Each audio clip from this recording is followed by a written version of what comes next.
Hello, so here's a demonstration of the FPV equipment. I have the CCTV 900 megahertz receiver.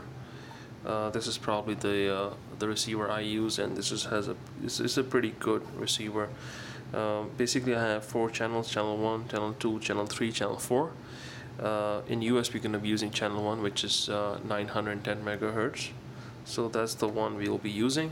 So once you power on this this receiver, basically, you're going to push on channel 1, which is going to be 910, and I'm going to show you when I'm going to power this on. Anyways, on the back you see there's an on-off switch right here, and a DC 12 volts. It is a 3 cell LiPo compatible. You have 2 outputs for audio video, output 1, and audio video for output 2, and this is the antenna. That's the receiving antenna, 900 megahertz also. This is the high dipole antenna. You can also put in the patch antenna, and I'll show you how the patch antenna looks like.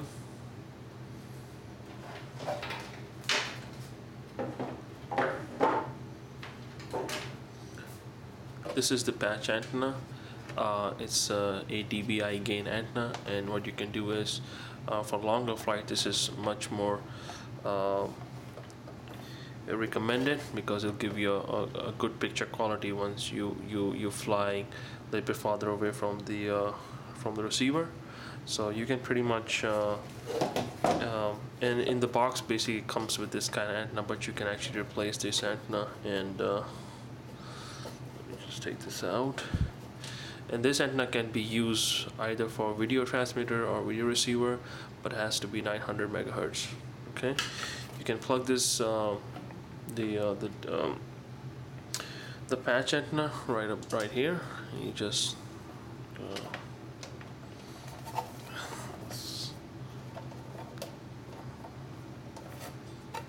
alright, there you go. You can patch it up right here, and you can just use this. You can put it right here, or you can use some kind of tripod to actually mount it the way you want to do, and how far you want to fly depending on that. So you can use this. I'm just gonna take this out and put my half dipole antenna in it. There you go. Okay. All right. Put this away.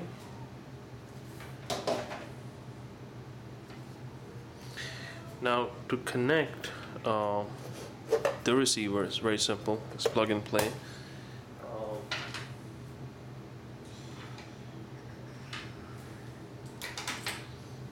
I have the power cable. It's simple. Your red.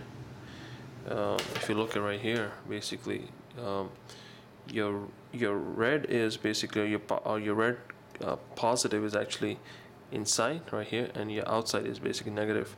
So make sure that this is right. You plug it in, right? And I got this adapter right here, right? And what you do is you plug in one of your 3S LiPos. I'm using the Nanotech 2.2 3S battery. You just simply plug in there, right? And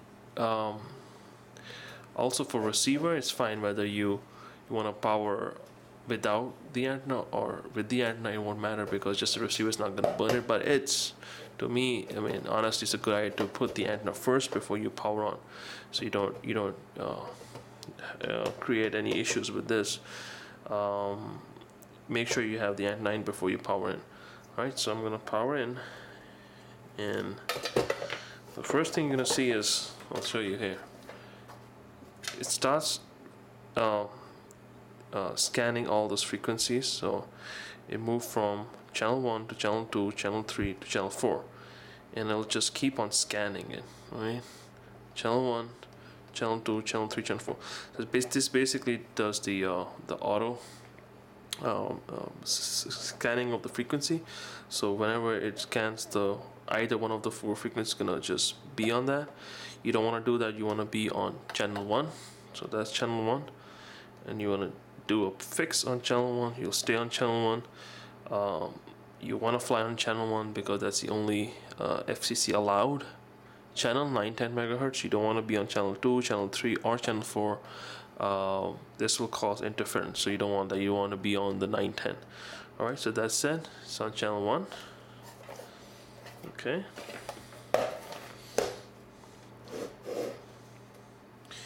Now for the transmitter also same, it's a good thing to have the antenna on there first before you power on, otherwise you're really gonna your transmitter is gonna burn. And also on the other side you see let me just create this, you see these dip switches. So this dip switches should be down, meaning on. So your dip switch is off. If I pull it right here, it's gonna be off. If I push it down here, it's going to be on. So right now both, I don't know if you can clearly see or not, but both of them is actually down.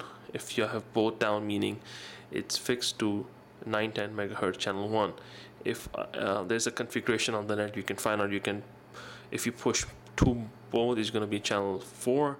If you're going to have one off, one on, it's going to be channel 3, something like that. But I really don't play with it because I'm restricted on channel 1, which is 910 megahertz. So both down right now is already set to 910 megahertz, but be careful if you buy anything you buy from Ready-Made RC or DBCAB or any website. If you're gonna buy in US, this is already going to be locked to 910 megahertz, and you're not supposed to change it. All right, so make sure it's on 910. Here we go. The next cable is the mic. It has a built-in mic right here.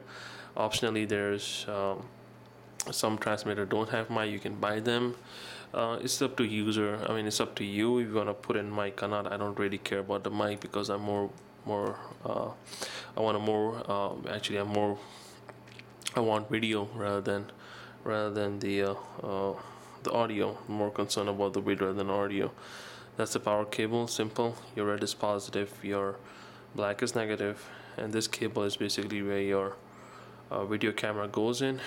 White is basically a signal wire, red is the power, and your black is the ground. Right? That's the camera right here. It's a 5-volt camera again. I put the voltage regulator in it, so you feed off with 12 volts, comes down and filters off excess voltage, put this down to 5 volts and power up the camera. This is not the best camera in the world. I would recommend get at least a 550 TVL with a better light sensitivity. For example, I have the SN555 camera right here. This is a pretty good camera. I use this on my FPV. This is a 550 and has a 0.1 lux of sensitivity of light, so it's pretty good camera. I mean, it's light and good size. All right. Okay, so next thing, I'm gonna power up my transmitter. So that's my transmitter, my receiver. I'll power up the transmitter. Just gonna use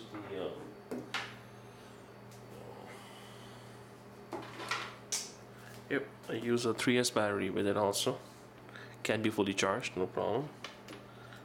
You just push it in. Alright, you see a blue light. That means the power is on and it's transmitting. Doesn't matter if you put it right now or before the camera, it won't make a huge difference. But white goes to white, right? Red goes to red, and black goes to black. Okay, that's plugged in. Also, I have the an LCD transmitter. I'm in the LCD screen. It's a 7-inch screen, and for demonstration I'm going to show you this.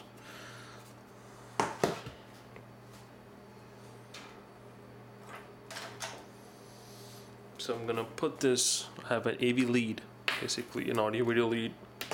I have two, but you can actually have 3 cables, 2 for audio and 1 for video. I'm only concerned about video. I know for me, I'll show you right here, but more about video than audio. So the way you do this is basically you put the yellow and you put the yellow right. It can be either 1 or 2, doesn't matter. It has 2 ports, so basically you can plug in 1 and you can plug this, and this yellow wire will go to the LCD. You can also have video goggles output connect here. You can also see the video goggles as well as the screen at the same time, so just have a dual outputs, right? And I'm gonna put this audio right here too for demonstration. Put this, this cable will go into the yellow, oh sorry, red, yellow, and this is a jack for my LCD screen. I'll plug it in, okay, and sorry, yep, and I'm gonna get the power for this.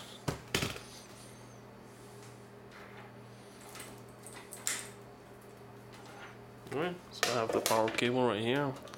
Plug my screen in, boom, and power it up. This also takes a 3S battery. There you go. Let's power it on. Okay, so you already see this is that I am on channel 1 and it's already transmitting. Here's the camera. Alright, here. Alright. Okay. Works fine. It's a good camera. Not the best picture quality, but it works. It's for a decent price. Okay, so works. If you have any questions, you can always send me a message, and I'll help you out. All right. Thanks a lot.